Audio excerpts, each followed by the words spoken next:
Olá, seja bem-vindo ao canal. Criamos esse canal para passar informações sobre cultivo de plantas em vaso, de forma técnica, mas numa linguagem simples para que todo mundo compreenda. E criamos também esse canal para ajudar as entidades filantrópicas que muito precisam da nossa ajuda. Hoje eu estou dedicando esse vídeo para o Lar Amigo de Jesus. Ajude você também.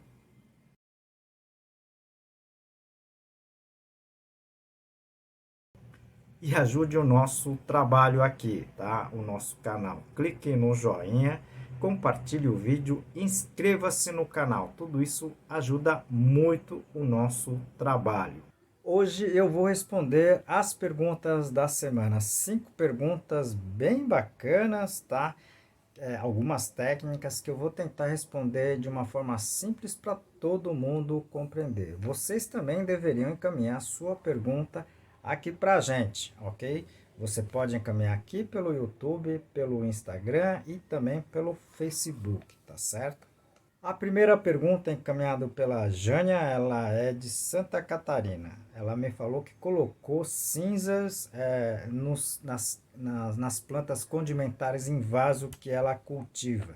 E todas as plantas morreram. E ela me pergunta o porquê.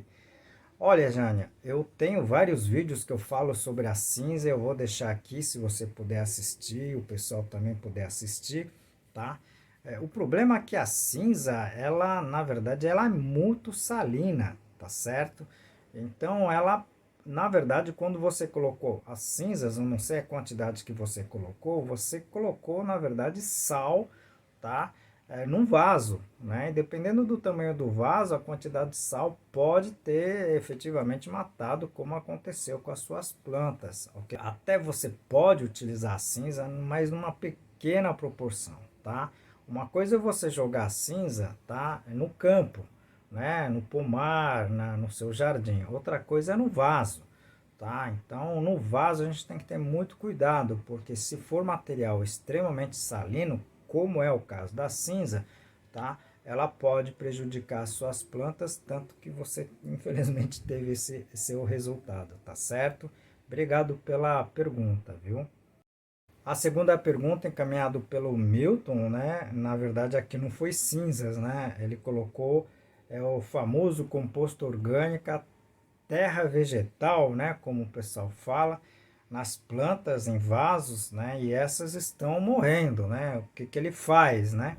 Eu não faria isso, principalmente porque essas terras vegetais, elas na verdade elas não têm nenhuma certificação, né? Então o pessoal acha que é só fazer uma compostagem de qualquer forma e empacotar isso e vender. E não é exatamente isso, né? Existe um Ministério da Agricultura, tá? Que eles fiscalizam esses sistemas, né? Mas os caseiros eles não conseguem fiscalizar, tá certo? E com esse material, muitas vezes eu já vi problemas de casos sérios, até de nematóide presente nessas chamadas terras vegetais, né? Nematóide, para quem não conhece, são, na verdade, pragas, né? São pragas que a olho nu a gente não enxerga, que causam problemas seríssimos, tá? Em muitos tipos de plantas, tá certo? Eu vou deixar aqui no izinho, se você puder, vocês puderem assistir alguns desses vídeos, seria muito interessante, tá certo? Obrigado pela pergunta, viu, Milton? A terceira pergunta encaminhada pela Renata, né? Ela é da Bahia, né? Ela me pergunta se deve esterilizar o adubo orgânico que ela compra. Olha, primeiro, qual é o adubo orgânico que você compra, né? Porque se for o adubo orgânico registrado, você não deve esterilizar, tá?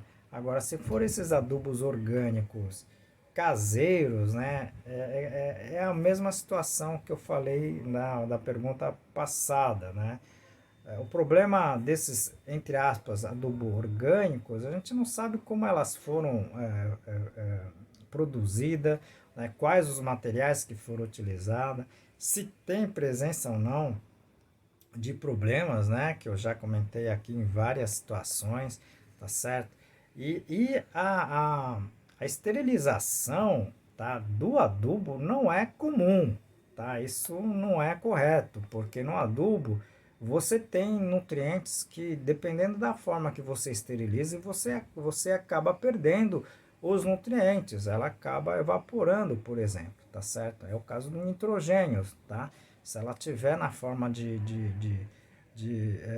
amoniacal, ela vai, né, perder na forma de amônia, tá certo? Então, quando a gente fala, quando eu escuto de esterilização de adubo, não é muito normal esse tipo de metodologia, tá certo?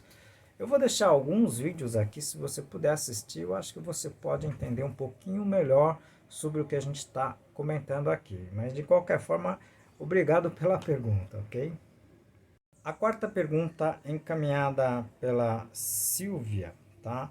Ela me pergunta por que as camélias dela nunca floresceram. Já está com camélia há mais de 8 anos e elas nunca floresceram.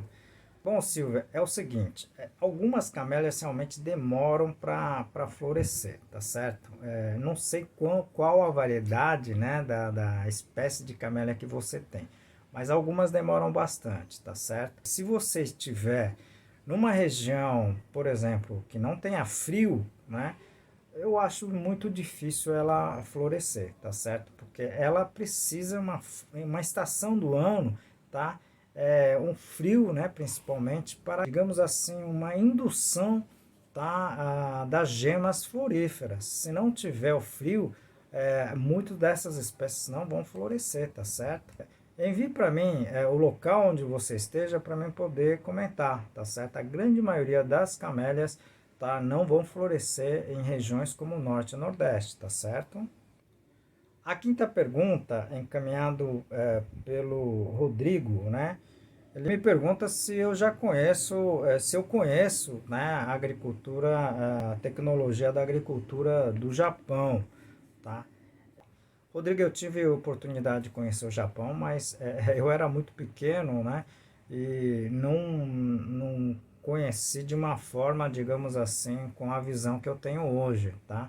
Eu gostaria de visitar, né? Principalmente a parte de produção mais técnica, né? Mas vamos ver se a gente consegue alguma forma de ir lá, né? Porque não é barato, tá certo?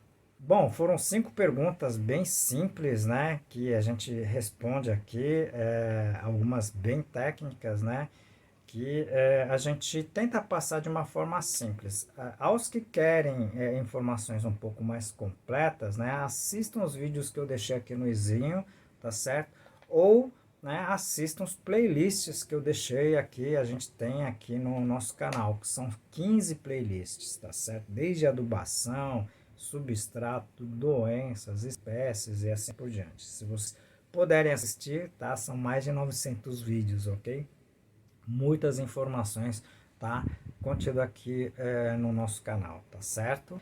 E aproveito pedir a sua ajuda, né? Sua colaboração, clicar no joinha, tá certo? Inscrever-se no canal, tá? Encaminharem as suas perguntas e sugestões. Isso ajuda muito o nosso canal até para dar continuidade a esse trabalho, tá certo? Eu conto com vocês. Aproveito a oportunidade para apresentar para vocês o meu novo livro, Plantas em Vasos, mais de 500 perguntas e respostas. Ao invés de fazer um manual sobre cultivo em vaso, eu achei interessante fazer esse manual na forma de perguntas e respostas, que acredito que esse livro vai ajudar bastante a todos que gostam, né, de cultivar as plantas, né, nesse sistema que é o sistema de vaso, livro digital, ok? Se vocês tiverem oportunidade, adquirem esse livro, que ela está na plataforma do Amazon. Bom, como em todos os vídeos, né, a gente dedica o vídeo para uma entidade, né, assistencial.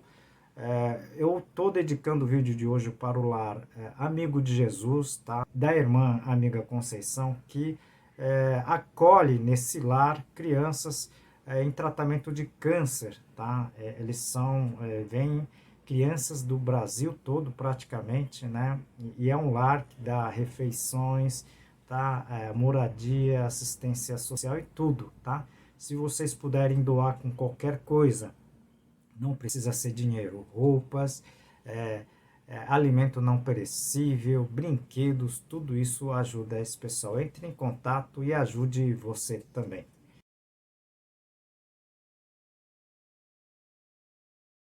E ajude o nosso trabalho, ok? Não é fácil a gente ficar publicando conteúdos, né?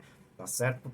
Todas as semanas, ok? Então, se vocês puderem, clique no joinha, tá? Compartilhe o vídeo, tá? Clique no sininho, com isso você vai receber notificações de quando tiver novos vídeos aqui nesse canal, ok? Conto com vocês e aguardo vocês no próximo vídeo. Muito obrigado.